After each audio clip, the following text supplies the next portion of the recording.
Today we're settling the debate once and for all by ranking every Overdrive mode in Final Fantasy X from worst to best. This is the definitive tier list that will completely change how you play the game. Alright, let's start at the absolute bottom. While Final Fantasy X has few truly useless Overdrive modes, these are so bad or nonsensical they've earned their own tier of shame. Don't use them, ever. First up is Coward. The gauge fills when you flee from battle. Let that sink in. The game rewards you for running away, with a response you can only use by not running away. It's a complete contradiction in my opinion. The only possible use is fleeing easy fights to charge up for a boss. But why not just fight those battles, get experience, and charge your meter with the Overdrive mode that actually makes sense? It is a gimmick and a terrible one at that. Right next to it is Sufferer. This one charges your gauge when you're suffering with a status element like poison or silence, or any other status effect in the game. So in theory, it sounds like you're making a bad situation really good. So in practice, your entire strategy should be about avoiding or immediately curing status effects, not hoping to get poisoned so your characters can use their overdrive. It encourages bad habits and it's too unreliable. Now, understanding Sufferer, it can fit in a higher tier, but it really depends on your situation. But honestly, from the beginning of the story to the end of the story, you won't be using Sufferer like that like most of your Overdrive modes. So in my opinion, even though Sufferer can be good in certain situations, it belongs in the F tier, but at least it's above Coward in my opinion, bro. And rounding out the F tier is Hero. This one sounds epic, homie. The gauge charges when you defeat a powerful enemy, which the game defines as having over 10,000 HP or more. For this heroic act, you get a 20% charge. Meanwhile, the S tier Slayer mode gives you the exact 20% charge for defeating any enemy. It could be a boss, it could be anything, even a basic fiend with 100 HP. Why would you work harder for the exact same reward? It's a completely redundant mode that's a mathematical downgrade in every possible way. Moving up a bit, we have the D tier. These modes aren't offensively bad, but they're so outclassed that there are almost no reason to ever choose them. Here we find Victim. It charges when an enemy lands a status element on you. Once again, why are we planning for failure? It's a reactive mode in a worst possible way. Also in the D tier is Daredevil. Your gauge fills when you fight with low HP, or should I say critical HP. While this sounds like a cool high risk, high reward playstyle, it's just not practical for most of the game. Now trying to keep your character in critical health is a recipe for a disaster, especially against bosses with powerful, unpredictable attacks. You'll spend more time reviving them than using their overdrives. And finally, we have the Dancer Overdrive mode. The gauge fills when you successfully evade an attack. Now, the problem with this is consistency. Unless you built your character that have a lot of evasion and are fighting a specific enemy that spams single target attacks, this mode will barely ever trigger. It's just not reliable enough to be worth the slot. Now, Dancer is a good Overdrive mode for certain things if you have your celestial weapon with evade and counter, but other than that, most of the time if you got your celestial weapon and you're using abilities like break the damage limit, you're gonna be melting your enemies anyway, regardless of dancing and evading enemy attacks. So unfortunately, the Dancer Overdrive mode does fall in the D tier in my opinion.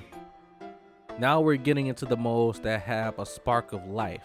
You won't use them all the time, but for very specific strategies, they can be surprisingly effective. Now, the king of the C tier is Stoic. Yes, absolutely. The default mode is C tier.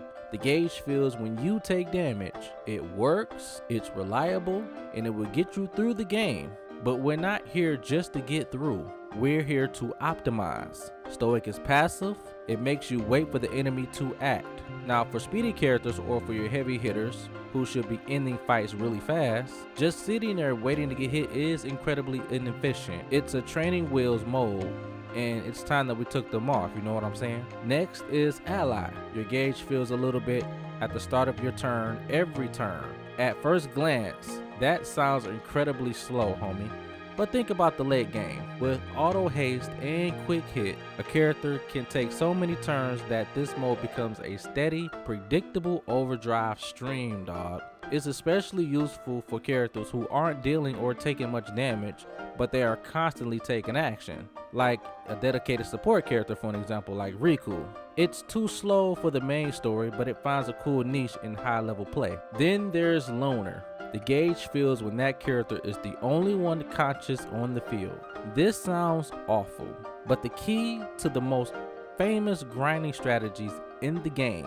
When farming the Monster Arena creations like the Earth Eater, players often bring in Waka, have his two allies get knocked out or flee from battle, and then just defend. With Loner mode, Waka's gauge will completely fill in just a handful of rounds. His allies stay down, he unleash attack reels, and then boom, bro. Insane damage. It's one trick pony, but what a damn trick that you can use Loner mode with. Honestly, Loner mode can be good in a lot of situations when you're farming, but for the most part, when I use Loner, it is to grind for the luck spheres, and unfortunately, late game, I don't really have a use for Loner, but it does have its uses. And we also have Tactician. Now, the gauge fills when you successfully inflict the status element on an enemy. This is the smart version of the F tier failure modes. So instead of getting rewarded for having bad things happen to you, Tactician rewards you for actively debuffing an enemy. Now, it's perfect for characters who use abilities like Waka's, status inducing reels, or anyone with a stone touch or death strike weapon or any other status effect on their weapon. It's situational since many late game bosses are immune to status effects, but when it works, it's a great proactive way to charge your gauge, homie. Welcome to the B tier. These are solid, reliable choices that will serve you well for huge chunks of the game. First up is Victor. Your gauge charges when your party wins a battle. This is an incredible mode for Monster Arena grinding, homie, or any situation where you're grinding and you're getting too strong and you're just farming in a specific area. Now, the strategy is simple. Equip Victor, defeat very weak fiends, and you'll start the next round. Much harder fight with a chunk of your overdrive gauge already full. Its only weakness is that it does nothing during a battle, making it useless for long boss fights. But for chain battling your way through the game, it's fantastic. Next is Healer. The gauge fills when you restore an ally's HP. This mode was practically made for Yuna, and it is her absolute best mode for the entire story. Every single time she does her main job, casting Cure, Cura, or Pray, she's also charging her game-changing Grand Summoning. It creates a perfect loop where keeping your party alive directly prepares you for massive offensive or defensive play with an Aeon. Leaving Yuna on Stoic is one of the biggest mistakes new players make. She should be avoiding damage, not taking damage. Healer mode fits her role perfectly, homie. Then there's Avenger, which charges your gauge whenever an ally gets KO'd. This is a fantastic comeback mechanic. In tough boss fights or against Monster Arena creations where your party members are likely to fall, Avenger turns that disaster into a massive 30% overdrive charge. Instead of losing momentum when an ally goes down, your chosen character gets a huge boost, creating a powerful overdrive to turn the tide. It's a powerful insurance policy for the game's toughest encounters. And finally, we have Rook. Your gauge charges when you block an attack with magic like Shell or the Null spells. This is a mode for dedicated tanks and support characters. If you're consistently casting defensive magic against an enemy that spams elemental attacks, you're not only negating damage but also rapidly charging your overdrive gauge. It's a proactive defensive way to build meter, and it is surprisingly effective against fights, making it a very solid and reliable choice. I'm gonna give you one primary example. Your boy Seymour, when you first fight him in Makalanian Temple. Before we hit the top tiers, let a brother know in the comment section, what's your go-to overdrive mode? Are you a diehard Stoic user or have already seen the light with a more advanced setup? I want to hear your favorite combos in the comment section, homie. Now, the A tier modes are the ones that fundamentally change how you approach combat. These are powerful, versatile, and should be a core part of your strategy, especially in the late game. First up in the A tier is Warrior. Your gauge fills when you deal damage to an enemy. This is the ultimate mode for your heavy hitters during any boss fight. Now, unlike Stoic, you aren't waiting around to get hit. You're actively building your meter by going on the offensive. On characters like Titus, Waka, and Orin, every single attack is now doubly effective. During a long boss fight, this gives you consistent, reliable way to use your best abilities over and over again.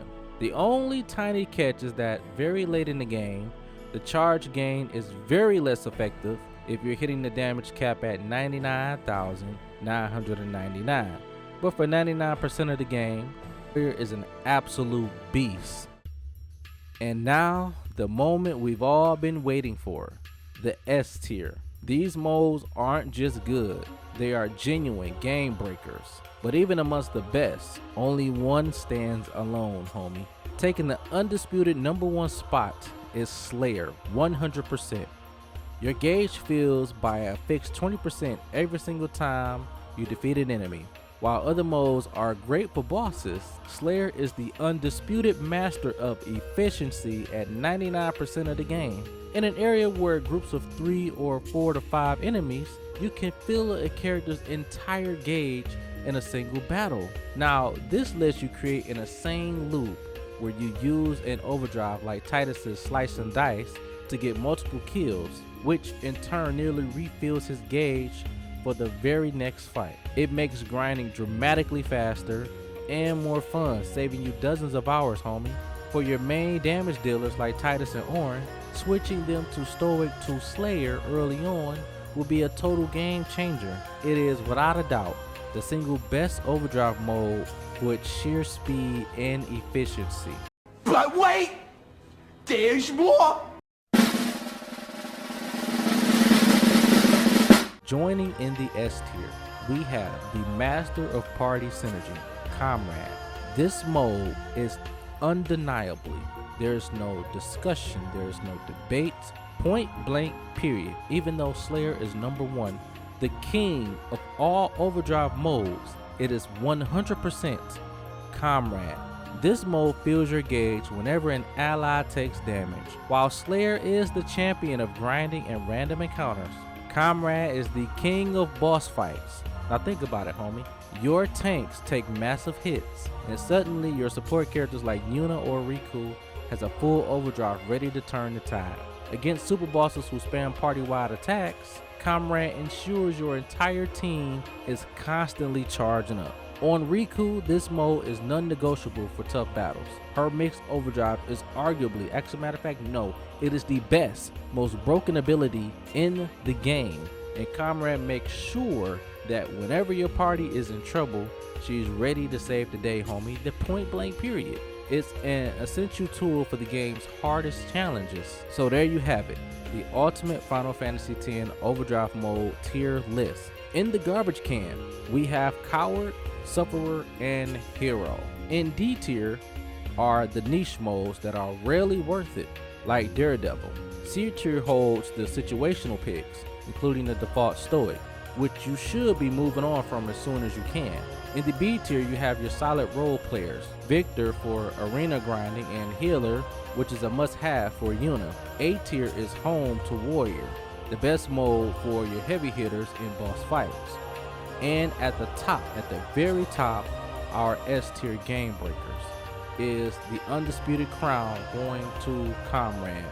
Now, Slayer is #1 for grinding and speed and efficiency when you want to build your overdrive gauge. But in the monster arena, any super bosses like the Dark Aeons and Penance, you will 100% of the time always, and I mean always, use Comrade. Unless you're trying to break the spear grid and get all of your teammates with max HP and 255 across the board in every stat, then of course you probably won't be using Comrade. But for your most playthrough against Dark Aeons or any monsters in the monster arena, Comrade is 100% the best in the game. Seriously, for the love of the game, stop using Stoic on everyone, homie. Put your damage dealers on Slayer for random fights. It is the best mode in the game. And Warrior for bosses. Switch Yuna to healer and let her charge her AIs up just by doing her job. And get Rico on Comrade so she's always ready to save you with the mix in her bag, homie, like Hyper Mighty G. Making these simple changes will save you dozens of hours of grinding and let you take on anything the game throws at you. Now you have the blueprint, homie, for the perfect party. Just go out there, play around with these Overdrive modes, and I promise you, you will find that these modes will be the best suited for certain characters in the game. It will make any first playthrough go very, very smooth. All you have to do is understand these modes, and I promise you, you will break the game. So that is my tier list of these Overdrive modes in Final Fantasy X. I hope you guys liked the video. Do me a favor and leave a brother a like. Comment in the comment section your favorite Overdrive modes and subscribe to the channel if you want to see more Final Fantasy X content from your boy. This is your boy Retro from the Retro Era. Peace out. See you guys later.